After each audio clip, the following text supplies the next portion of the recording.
Magandang gabi sa lahat, itago nyo na lang ako sa pangalan Steph, isang nurse sa isang pampublikong ospital sa Maynila. Ayoko sanang ikwento ito dahil hanggang ngayon, kinikilabutan pa rin ako tuwing naaalala ko. Pero siguro, makakabawas ito sa bigat na dinadala ko.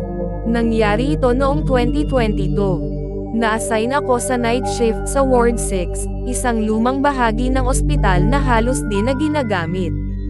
Emergency overflow lang daw kaya kami nilipat doon pansamantala. Hindi ko pa talaga na-explore ang ward na yun noon, pero ang sabi ng matatandang nurse, dating isolation area raw yun noong 80s, panahon pa ng matitinding epidemya. Marami raw namatay doon. Unang gabi ko pa lang, may naramdaman na akong kakaiba. Tahimik ang ward, masyadong tahimik. Walang kahit anong tunog, walang hangin, walang umuungol na pasyente, walang kaluskos. Pero ramdam mo ang bigat ng paligid. Parang may nakatingin sa'yo kahit alam mong wala namang tao. Pasado 1:00 ng madaling araw, nagronda ako. May 6 na pasyente kami noon. Habang chine-check ko ang vital signs ng isang matandang babae sa dulong kama, may narinig akong yabag mula sa koridor. Mabagal, mabigat, parang may tumutunog na bakal kada hakbang. Naisip ko, baka janitor. Pero nang silipin ko, walang tao. Naisipan kong bumalik sa station para kumuha ng tubig. Pagbalik ko, laking gulat ko nang makita kong nakatayo ang matanda sa kama niya. Nakatingin siya sa pintuan ng ward, naninigas ang katawan. Nilapitan ko agad siya. Lola, bawal po kayong tumayo. Baka po kayo matamba. Dahan-dahan siyang tumingin sa akin. May bantay, bulong niya. Ano pong bantay? Tanong ko, pero hindi na siya sumagot. Tinulungan ko siyang mahiga ulit. Pagkatapos, nagsimula na siyang manginig at mapaiyak. Nandito na naman siya, kukunin niya ako. Kinilabutan ako. Tinawag ko agad ang doktor. Kinaumagahan, binawian ng buhay si Lola.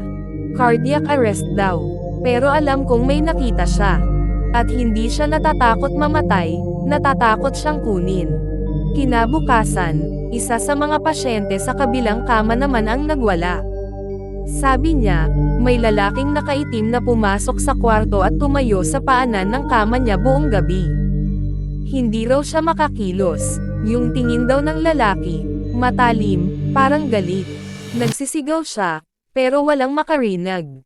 Nakita raw niya kung paano lumapit yung lalaki at inilapit ang mukha sa kanya, walang mata, puro itim lang.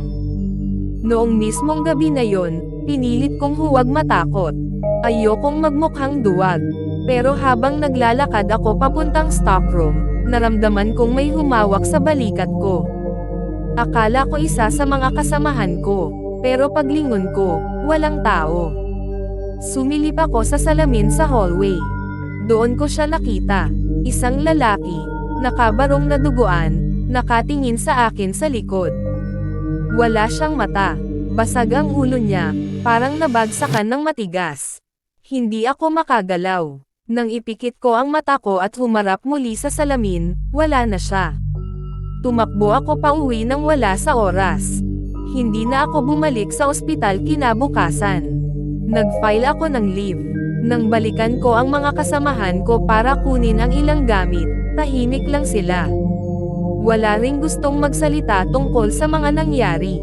Pero may isa, si Ate Lorna, isa sa pinakamatagal na nurse doon, ang tumapik sa balikat ko. Hindi ka nag-iisa, sabi niya. Lahat ng na-assign sa Ward 6, may kwento.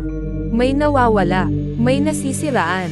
Kaya hindi na ginagamit yan dati. Bago ako umalis, tinanong ko siya, Ate, sino ba yung bantay? Hindi namin alam. Pero ang sabi-sabi, isa raw siyang pasyente noon na iniwang mag-isa sa isolation. Di nakaligtas.